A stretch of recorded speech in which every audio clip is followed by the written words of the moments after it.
Yo, LethalLoLo coming back down to earth here, and Kick streamers have emerged from the shadows as the villains in the Twitch universe. Every hero needs a villain, because in order for a hero to exist, there must be the polarizing variable.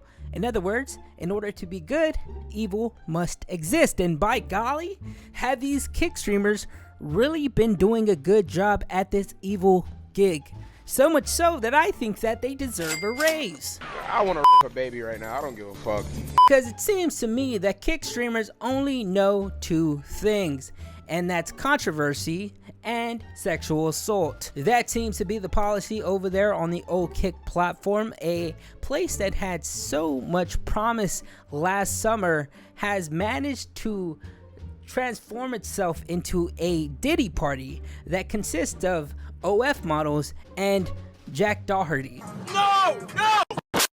Which is unfortunate because even the biggest creators seem to have lost their passion for the game once they started to accumulate those money bags like Scrooge McDuck. You know, greed and complacency is a powerful drug, my friends, and if you are not careful, it will take your soul, as we've seen with creators like XQC and Aiden Ross. Which honestly sucks, because if Aiden Ross didn't take the route that he did, he would be up in discussion with the biggest creators as of today with Kai Cenat, and I genuinely believe that.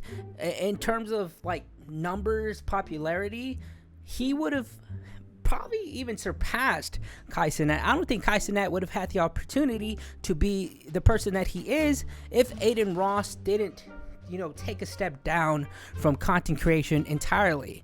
But it seems to me at the end of the day, all he really cared about was the Ben Franks. Because I mean, if we see in comparison to Kai Cenat, who is also making a lot of money, he still holds that drive that he showcased early on in his career. Or even XQC, who was the pioneer for Twitch gaming and Goblin degeneracy, who changed drastically once he gained his $100 million contract, which, golly geez, that's a lot of moolah. But he started to stream less frequently because of it and perform at a lower indolent pace, which dropped his viewership immensely because people have the tendency to notice when people stop giving a fuck, so they'll move on to somebody who does. Now, if you're not a big streamer who was offered a big bag that could potentially save a third world country, then you most likely are not advertisement friendly, so you had no other choice but to go to Kick. Kick is where all the Twitch rejects go. The Foozy Tubes, the Vitalis, the Neons. This is like when all the villains of the Powerpuff Girls got together to take them down because they were tired of getting their ass smashed like Meek Mill at the Diddy parties. With this, a great disdain started to grow within them, and they started to enact these maniacal and controversial acrobatics just to get attention, because if they can't get popular by their personality alone, they need to incorporate an additional skill to their slot of abilities, like an RPG, a skill that I would call the attention-seeking leech, which causes havoc to all those within the AoE, a skill that certainly can send you to prison where somebody is going to slide a knife to you and tell you to fight for your ass. Examples of these are vast and massive, like the ego of a streamer. But what I want to focus on today, internet dwellers, is the chaos that ensued at TwitchCon that occurred at the end of September a few weeks ago. TwitchCon, for all you guys who do not know, is where fans of the streaming world go to meet their favorite streamer and to purchase merchandise from all these different organizations, and a place where married streamers can hook up with other married streamers that they met on Grand Theft Auto Roleplay. And at this event, Kick streamers decided to plague the vicinities with their negative aura, if you will, just to cause chaos to all the people trying to have a good time. They spawn like the Dementors from Harry Potter. I mean, just look at the shenanigans that happened in one of these incidences. We'll see ya. Okay. Oh. Alright, let's not do any more of that. Thank you. Thank you. Bro was trying to attach his mouth to the man's nipple like a newborn animal trying to attach itself to its mother's areola to get some milk. This occurrence happened on LethalLoLo stream, who was the victim in this clip. And yes, men can get sexually assaulted as well. He's way better than me though, because I would have had to uppercut him like Naruto did to Neji in the tuning exams. I don't care, I'm gonna catch a case. This peculiar Kick streamer decided to take the time out of his day to harass the Twitch community. Now, I'm not gonna give you his name because I do not care enough to look that deeply into it and bring more attention to him, which is exactly what he wants. But apparently he was causing mayhem to anybody who had a Twitch partner badge that day. He was being very disruptive to everybody there. How he even had the cojones to mess with the CEO of Twitch himself, Dan Clancy. Nice to meet you. I just want to talk to you about something if you have a minute. I need you to pay your employees. Because, like, I feel like, no, you can't grab my equipment. That's assault. Don't grab my stuff. Get off my stuff. Don't touch my stuff. I didn't touch you. I didn't touch him. Just don't touch my So he was obviously kicked from the premises for his behavior and banned from showing his face at the 3-day TwitchCon event. But wait, there's more! Here we have another Kick streamer trying to spit game at a 12-year-old. Yes, you heard that correctly. Hi. We're looking for a two-man. Looking for what? We're looking for a two-man. What is that? Like two women. That's like, 2 women? yeah. Like down to be our girlfriends. Anyways, nice to meet you. You said what? Are you cock blocking, nigga? Nigga, cock blocking, nigga on God, nigga. This nigga capping, nigga. You just gonna cap like that, nigga. It's what? You're filming a 12-year-old and it's fucking 10 p.m. It's 10 p.m. You're filming a 12-year-old. What the fuck? I really don't comprehend this man's aggression, why he just didn't respect the boundaries that the group of individuals set.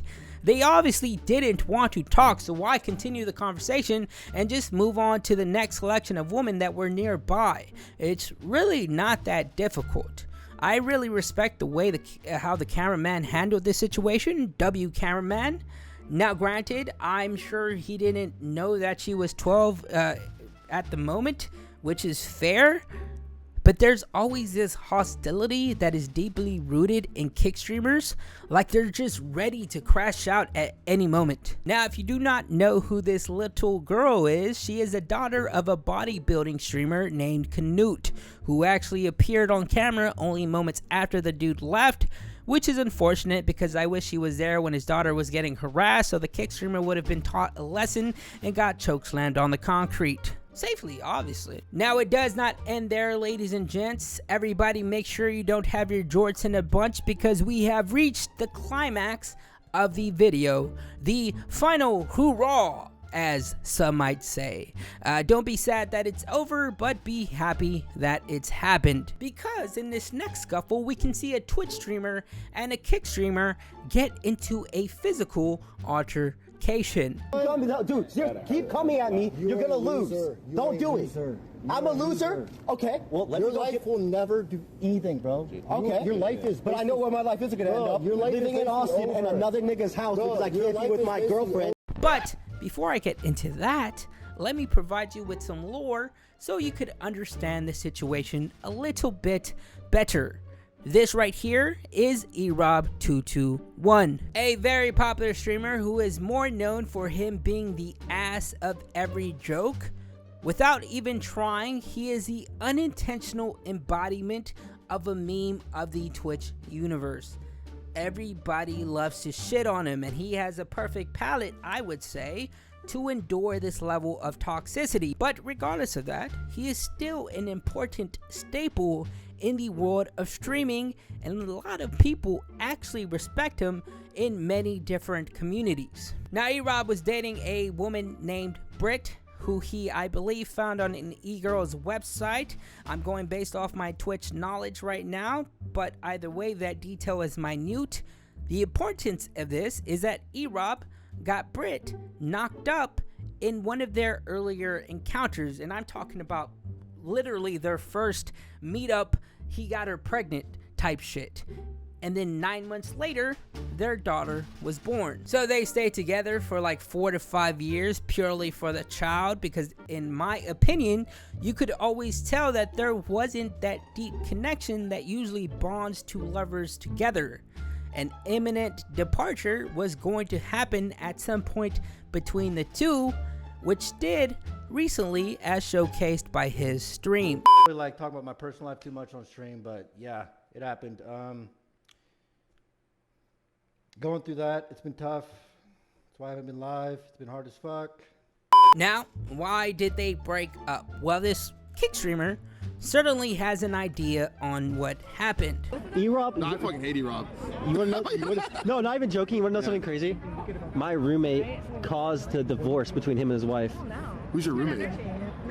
This girl named Abigail. Apparently they were kissing at a recent event. Well, and yeah, I'm leaking right now. We're leaking. No, don't leak, don't leak. Even if this is true and Erob did decide to indulge in infidelity, yes, that makes him an asshole, but that wasn't this guy's place to say that crucial detail, even if it was true. The only person who was entitled to give that piece of crucial information was Britt, but she obviously didn't do that, be it because this is just a fabricated lie, or just because she didn't want that negative reception that it would bring. So what was the purpose of this? Now this would then lead up to a drunk Erob to throw his sloppy haymakers at the Kick streamer, causing a dramatic scene that looks like it deserves to be on a World Star Hip Hop Fight compilation. My life's over. Oh,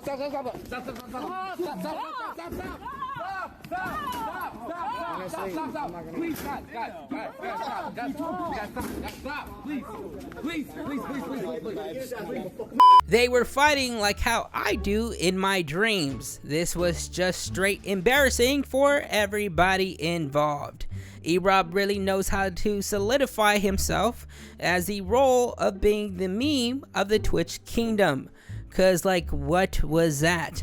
Bro was tripping over oxygen molecules.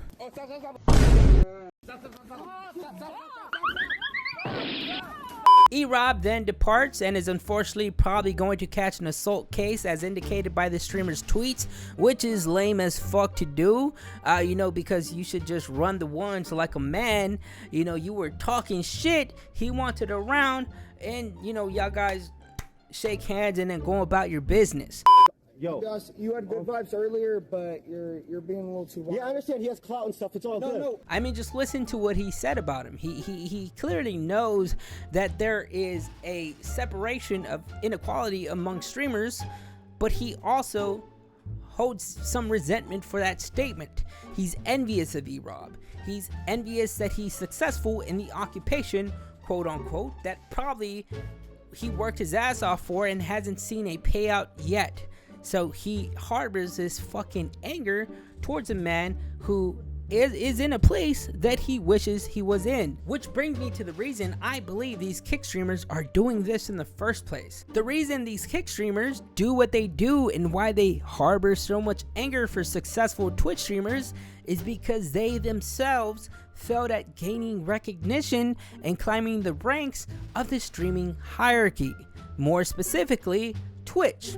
If we recall, Kick was seen as the alternative for their narrative that they produced, which was this streaming platform is biased towards bigger streamers and us smaller streamers don't get enough visibility. When in reality, we all know that is not the case. Viewers just don't care about smaller streamers, as Dan Clancy proved with his statistical study. But it still helps their ego. They have an enemy in their story. They believe that just because they moved platforms that they were entitled to success due to all the false promises that were given by the higher ups and advocates that were pushing so heavily for Kick's initial launch. So they developed a deep disdain for Twitch and everything it stood for, even though I believe the only reason Kick was created to begin with was so that they can maintain these gambling sponsorships, which to me, there's some weird shady shit going on with that. They're laundering money like Jason Bateman on Ozark, but that is neither here nor there. The reality is the divide among these two platforms and The hopeful success that Kick desired hasn't occurred, and if anything, it has only built a stronger foundation for Twitch. I mean, just look at the difference between viewerships among both platforms. A handful of Kick streamers are actually genuinely successful, and all the other ones are just view botting. So this obviously gets them tight like a pair of skinny jeans. I don't know. Yeah, that's pretty much all I want to talk about today. Anyways, thanks for watching. That's all from me. I'm off to another dimension. See ya.